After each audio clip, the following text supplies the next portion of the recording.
I'll give you 50,000 if you marry that deaf brute and last till the spring thaw. Chirad sneered, swirling his bourbon. But you won't. He's a complete animal. I looked across the tavern at Giuseppe Buck, the towering, silent mountain man ostracized by the town, his dark eyes fixed on the floorboards. I thought of my sister's mounting medical bills, the eviction notices piling up. My hands trembled under the table, but my voice didn't. Make it 100,000, I said, and you have a deal. The town of Pine Ridge was a place where secrets froze over in the winter and thawed into poisonous gossip by spring. For Doris Abdi, it had become a cage. Her younger sister, Else Madsen, lay in a sterile hospital bed 3 towns over, her lungs failing, her medical bills a suffocating mountain of debt. Doris had sold her car, her jewelry, and her pride. But it wasn't enough. Desperation makes a comfortable bedfellow with madness, and that was the only explanation for why Doris found herself sitting in Domitilla Toninelli's dimly lit tavern, shaking hands with the devil himself. Chirad Haufer was the heir to the local logging empire. He wore his wealth like a weapon, surrounded by sycophants like his cruel-eyed girlfriend, Kirsten Mascagni, and his hulking enforcer, Ugo Asenjo. Chirad thrived on the humiliation of others. He viewed the town as his personal chessboard, and Giuseppe Buck was the broken pawn he loved to kick. Giuseppe lived near the summit of Blackwood Peak. He was a giant of a man, scarred, heavily bearded, and profoundly deaf. He came into town once a month for supplies, never making a sound, never reacting to the taunts Ugo threw his way, nor the cruel laughter of Kirsten. He was a ghost trapped in flesh. 100,000, Chirad had laughed, the sound sharp and metallic. Fine, but it has to be legal, Doris. A real marriage license. You stay in his shack until the first day of spring. If you run down that mountain crying before then, you get nothing, and I seize the deed to your mother's old house. The wedding was a grotesque farce. It took place in the dusty back room of the county clerk's office. Antonello Hagen, a bored local official on Cirad's payroll, officiated with a sneer. Kirsten stood in the corner, recording the humiliation on her phone. Smile for the camera, Mrs. Brute, she taunted, her voice dripping with venom. Doris wore a simple grey dress. She hadn't bothered to buy white. Beside her stood Giuseppe. Up close, he was even more intimidating. Broad-shouldered, smelling of pine needles and wood smoke, his face was a stoic mask carved from granite. He wore a clean, albeit frayed, flannel shirt. Not once did he look at the mocking crowd. He kept his eyes locked on the pen as he signed the marriage certificate with a surprisingly elegant, sweeping hand. When Antonello declared them husband and wife, there was no kiss. Giuseppe simply turned, picked up Doris's single duffel bag, and walked out into the biting November wind. Doris followed, her heart hammering against her ribs like a trapped bird. She had sold herself to a stranger, an outcast, a man who couldn't even hear her weep. The ride up the mountain in Giuseppe's battered truck was excruciatingly silent. The road twisted like a serpent, the trees closing in around them, swallowing the meager light of the afternoon. Doris hugged her coat tight, stealing glances at her new husband. His jaw was clenched, his eyes fixed on the treacherous, icy road. There was a jagged scar running behind his right ear, disappearing into his thick, dark hair. As they pulled up to the cabin, the reality of her choice crashed down upon her. It was a rugged, isolated structure, miles from civilization. The wind howled through the pines, a lonely, desperate sound. Chirad's smug face flashed in her mind. She had 120 days until spring. 120 days of isolation, silence, and the heavy, suffocating guilt of knowing she was using this broken man for money. As Giuseppe unlocked the heavy wooden door and stepped aside for her to enter, Doris realized the true test wasn't just surviving the winter cold, it was surviving the freezing chill of her own conscience. The first 3 weeks were a psychological torture of absolute, heavy silence, underscored only by the relentless, mocking howl of the mountain winds. The cabin, though rough-hewn and weathered on the outside, was surprisingly meticulously kept inside. The floorboards were swept clean, the pantry organized with military precision. It smelled of dried sage, old leather, and the bitter bite of strong black coffee. There was a large cast-iron stove in the center of the main room that glowed a dull, angry orange, keeping the brutal sub-zero cold at bay. But the quiet was deafening, pressing against Doris's eardrums until she felt she might go mad. Doris had expected a brute, an uncultured savage like Ciarad had gleefully described.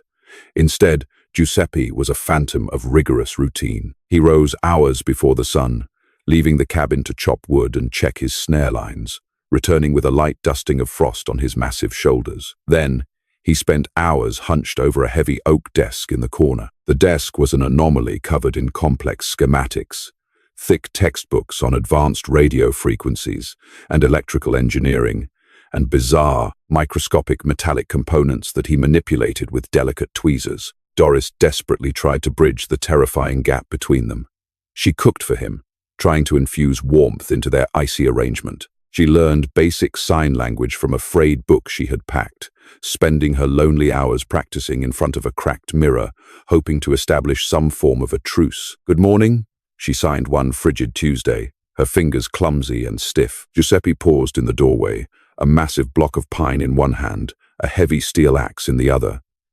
He stared at her hands, his dark eyes intensely focused, his expression utterly unreadable. For a long, agonizing moment, the only sound was the crackle of the fire. He did nothing. Doris felt a flush of humiliation burning her cheeks. Then, slowly, deliberately, he raised his calloused, scarred hand and gave a curt, stiff nod, before bringing the axe down on the porch block, splitting the wood perfectly in two with terrifying ease. It wasn't a conversation, but it was a crack in the ice. Over the next few weeks, Doris began to notice the small, unspoken things. She noticed that her favorite chamomile tea was always left steeping on the counter when she woke. She noticed that the drafty, rattling window by her bed had been quietly sealed with fresh cork while she was out walking. She noticed his eyes. They weren't the dull, vacant, angry eyes of a wild animal. They were sharp, piercingly intelligent, and carried a vast, turbulent ocean of unresolved grief. The turning point came in mid-December. A massive blizzard, a blinding whiteout, struck the mountain with unprecedented fury. The wind shrieked like a dying animal, battering the cabin with the force of a freight train. The timber walls groaned under the pressure. Doris, terrified the roof would simply detach and fly away, huddled near the stove, wrapped in 3 wool blankets, shaking violently. Suddenly, the front door burst open, a violent flurry of snow erupting into the room.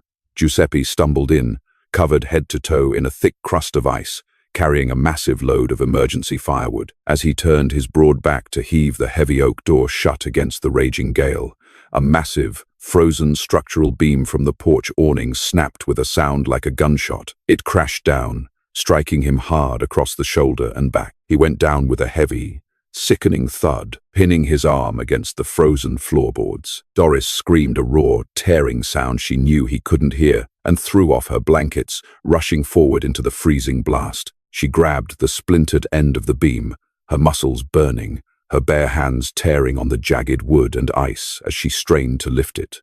Giuseppe looked up, genuine shock registering in his eyes. He planted his boots, and together, with a collective, agonizing groan of exertion, they heaved the massive timber off his body. He scrambled inside, slamming the heavy door shut and throwing the iron bolt against the storm. They collapsed onto the braided rug, chest heaving, panting heavily, surrounded by rapidly melting snow. Giuseppe looked at her, truly looking at her for the first time. His chest rose and fell. He reached out, his massive, freezing hand trembling slightly, and gently brushed a wet, frozen lock of hair from her tear-stained face. The touch sent a jolt of pure, terrifying warmth straight to her core. He raised his hands and signed, his movement smooth, elegant, and flawless. "Thank you. You are incredibly strong." Doris stared, breathless, her heart hammering wildly. It was the first time he had fully, directly communicated with her. "You signed perfectly," she clumsily signed back, her hands shaking from adrenaline. A ghost of a smile, a genuine, human smile touched his lips, entirely transforming his rugged face. "I am deaf, Doris, not stupid." That night, the dynamic in the cabin shifted entirely. The silence was no longer an oppressive weapon used to keep her away.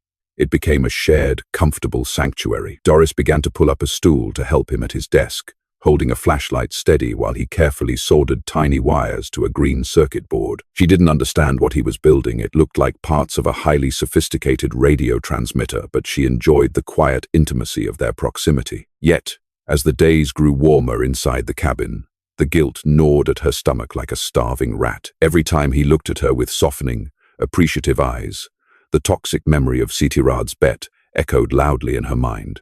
50,000, 100,000. She was deceiving a man who was proving, day by day, to be kinder, nobler, and vastly more human than anyone in the miserable town below. She made a silent vow. When spring finally broke, she would take the money to save Elsa's life, but she would confess everything to Giuseppe. She just prayed he wouldn't hate her for it. By late January, cabin fever and dwindling rations necessitated a dreaded trip into Pine Ridge for supplies. Doris felt a knot of pure anxiety tighten in her chest. The town was a viper's nest of gossip and cruelty, and she was walking back into it arm in arm with the man they had all paid to see her destroy. As Giuseppe's rusted truck rumbled down the treacherous, icy switchbacks of the mountain, the heater barely coughing out lukewarm air, Doris felt a fierce, unexpected protective instinct flare within her. When they pushed through the double doors of the local general store, the smell of stale tobacco and pine sol hitting them, the murmurs began instantly. Heads turned, whispers hissed through the aisles like steam. Well, look who survived the freeze. A voice sneered from the hardware aisle. It was Ugo Asenjo, leaning casually against a display of canned goods, a toothpick dangling from his lips, his eyes sweeping over Doris with disgusting familiarity. Behind the register, Domitilla Toninelli stopped pretending to wipe the counter, her eyes wide, practically vibrating with the thrill of the incoming drama. Doris stiffened, her spine going rigid. Giuseppe didn't even acknowledge Ugo's presence. He just pulled out a neatly folded written list and calmly handed it to the terrified teenage clerk. "Hey, deaf boy," Ugo barked, stepping aggressively into Giuseppe's path, invading his personal space. "I'm talking to you. How's the little mail-order bride holding up? Styrad was taking bets at the bar last night. He says she'll be crying back to us, begging for her old bed by Valentine's Day." Doris stepped squarely between the giant mountain man and Ugo, her blood boiling, her hands balled into tight fists. "Move away, Ugo. We're just here for supplies. Leave us alone." "Or what, Doris?" Ugo laughed, a harsh, grating sound. He reached out and shoved her shoulder roughly, knocking her off balance. "What's he gonna do? He can't hear me, and he's too stupid to get mad." Before Ugo could even blink, let alone draw another breath, Giuseppe moved. It wasn't a frantic, wild movement. It was terrifyingly fast, precise, and executed with lethal efficiency. Giuseppe's massive hand shot out, bypassing Ugo's defensive flinch entirely. He grabbed Ugo by the thick collar of his heavy Carhartt jacket, twisted his wrist to cut off Ugo's air supply, and effortlessly lifted the 250-pound enforcer completely off his feet. Ugo's eyes bugged out in sudden, paralyzing terror as his boots dangled inches above the linoleum. Giuseppe stared into Ugo's panicking eyes for one long, deadly second, and then effortlessly tossed him backward like a discarded rag doll. Ugo crashed spectacularly into a massive display of baking supplies, a blinding cloud of white flour and sugar exploding into the air as cans rained down around him. The entire store went dead, graveyard silent. Nobody breathed. Giuseppe calmly turned back to the counter, picked up his 2 heavy canvas bags of supplies, placed a protective, gentle hand on the small of Doris's back, and guided her out the door into the crisp winter air. Word of the physical humiliation spread through Pine Ridge like wildfire. Kirad was reportedly furious, smashing glasses at the tavern, and Doris knew their peaceful, hidden isolation was coming to a rapid end. That evening, back at the secure warmth of the cabin, the air felt charged, thick with unspoken anxiety. Doris sat on the edge of the bed, watching Giuseppe methodically clean his hunting rifle. The bet didn't matter anymore. Kitterad's filthy money didn't matter. She had managed to use the store's payphone to contact the hospital. Elsie's condition had miraculously stabilized, and a silent benefactor from a local charity had stepped in to cover the immediate debts. Doris was free. She no longer needed the devil's money. She only needed the man sitting across the room. She took a deep breath, walked over to his desk, and tapped his broad shoulder. He looked up, his eyes immediately softening as they met hers. "I need to tell you something," she signed, her hands visibly trembling. "It's about why I married you. About Sitirad. About the money." Giuseppe watched her hands carefully, his face unreadable. Then, he did something entirely unexpected. He reached out and firmly placed his large, warm hands over hers, physically stopping her frantic movements. He shook his head slowly, his eyes deep, ancient, and sorrowful. He held her gaze and signed back with deliberate slowness. "I know about the bet, Doris. I always knew." Doris felt the floor literally drop out from under her feet. Her breath hitched. "You knew? How could you possibly know?" "I read lips perfectly," he signed, releasing her hands. "I saw Stirad talking to you through the frosty window of the tavern that night. I knew exactly why you came up this mountain. I agreed to the marriage because I desperately needed someone here.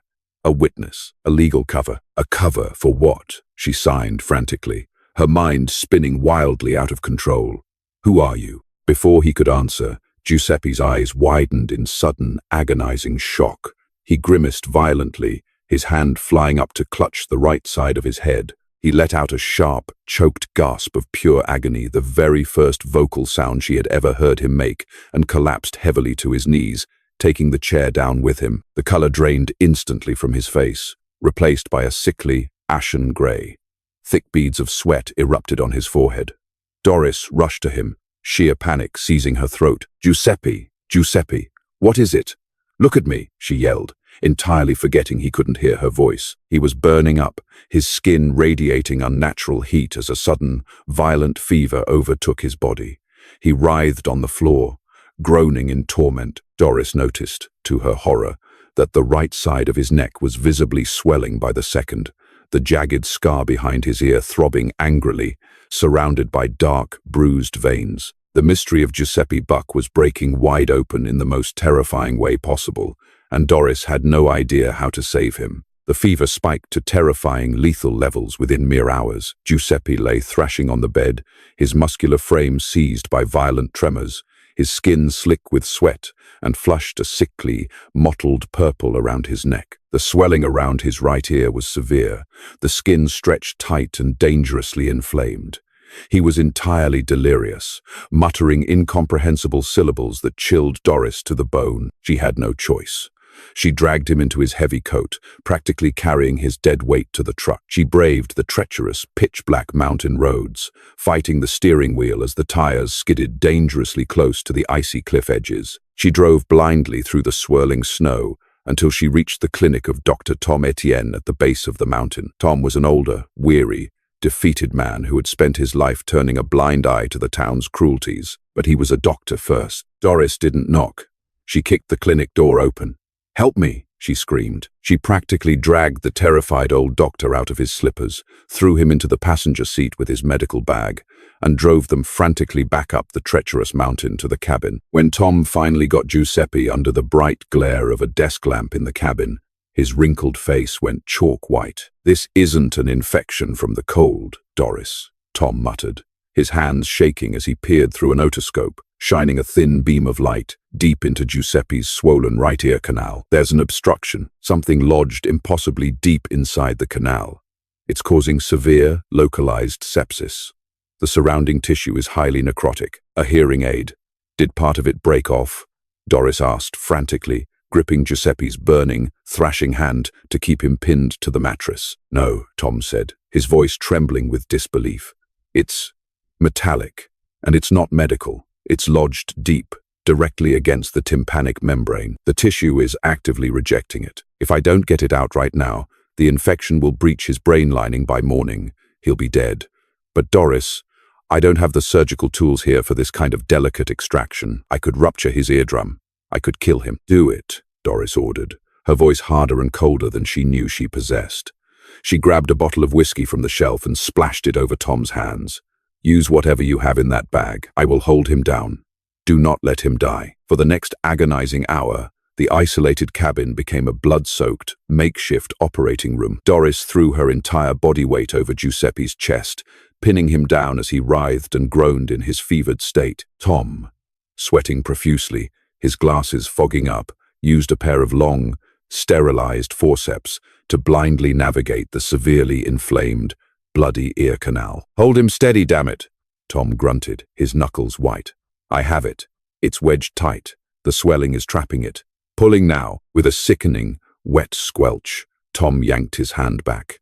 Giuseppe's spine arched completely off the bed as he let out a raw, guttural, deafening roar of absolute agony. Then, he instantly went limp, his eyes rolling back into his head, his breathing shallow but instantly steadying. Doris and Tom stood frozen, panting heavily, and stared at the object Tom had dropped into the stainless steel surgical tray. It was covered in blood and foul-smelling pus, but as Doris carefully wiped it clean with a gauze pad soaked in rubbing alcohol, the undeniable truth of it sent a freezing chill straight down her spine. It was absolutely not a medical device. It was a perfectly smooth cylinder, about the exact size of an almond, machined from heavy, matte black titanium. At one end were rows of microscopic, intricate gold connectors. At the other end was a tiny, recessed diode. The moment the alcohol evaporated and the device cooled from the extreme heat of Giuseppe's infected body, the diode suddenly blinked to life, emitting a sharp, pulsing blue LED light. "What in God's name is that thing?" Tom whispered, backing away from the tray as if it were a venomous snake. "It's a military-grade biometric data drive," a deep, raspy voice answered. Doris and Tom spun around so fast they nearly tripped over each other. Giuseppe was awake. He was pale, bleeding from the ear, and looked utterly exhausted, but he was propped up on his elbows, looking directly at them. The fog of delirium was completely gone, and he had spoken. His voice was incredibly gravelly, rusty from years of deliberate disuse, but it was deep, resonant, and carried the unmistakable weight of absolute authority. You can speak?" Doris gasped, taking a stumbling step back, her hands flying to her mouth. "You can hear me? In my left ear, yes." "Perfectly," Giuseppe rasped, sitting up slowly, wincing as he pressed a clean towel to the side of his head. "The right has been deliberately plugged by that drive for 3 agonizing years. It uses human body heat as a secondary security measure to remain encrypted. Removing it from my canal just activated its distress beacon." He looked at Doris, the facade of the simple, uncomprehending brute melting away to reveal a sharp, calculating operator. His eyes filled with a desperate, sincere apology. "I'm sorry, Doris. The deaf brute was a lie, a necessary one to keep us both alive. But we are out of time. They know exactly where I am now." Tom dropped the bloody forceps onto the floor, utterly terrified.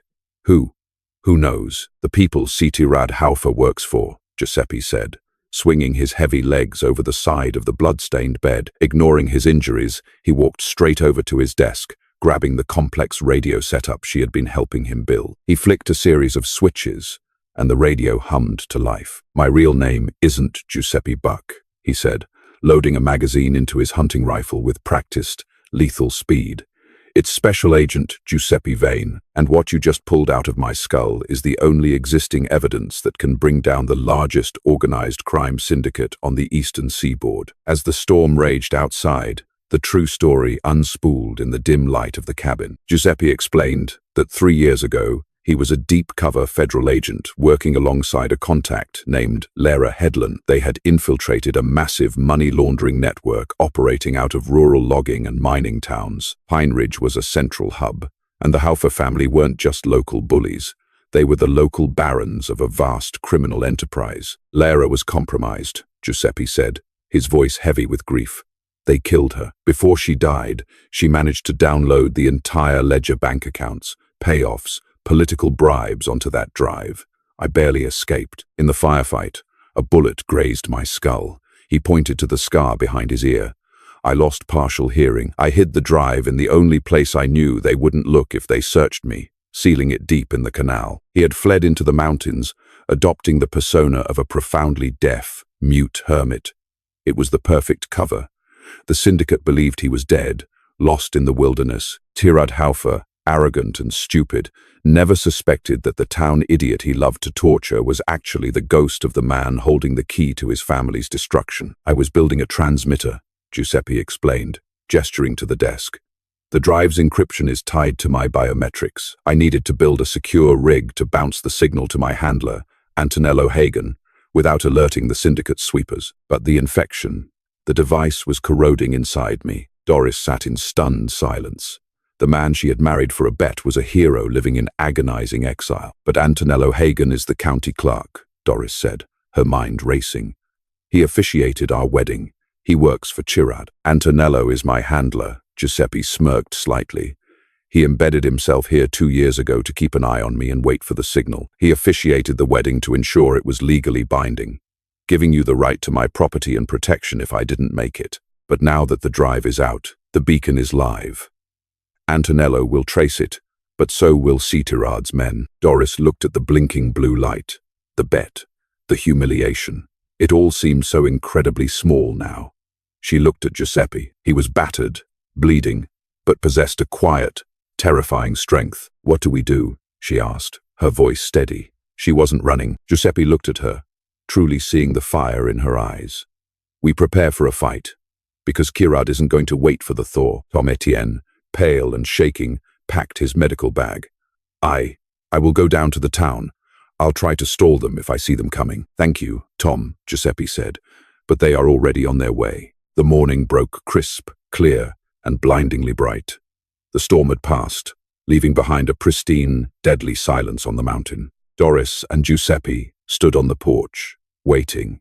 Giuseppe had armed himself with a hunting rifle, though he had rigged the cabin and the surrounding trees with defensive traps using his engineering skills. Around 10 a.m., the roar of snowmobiles shattered the peace. 3 figures emerged through the tree line. Cittirad Haufer, Kirsten Mascagni, and Ugo Asenjo.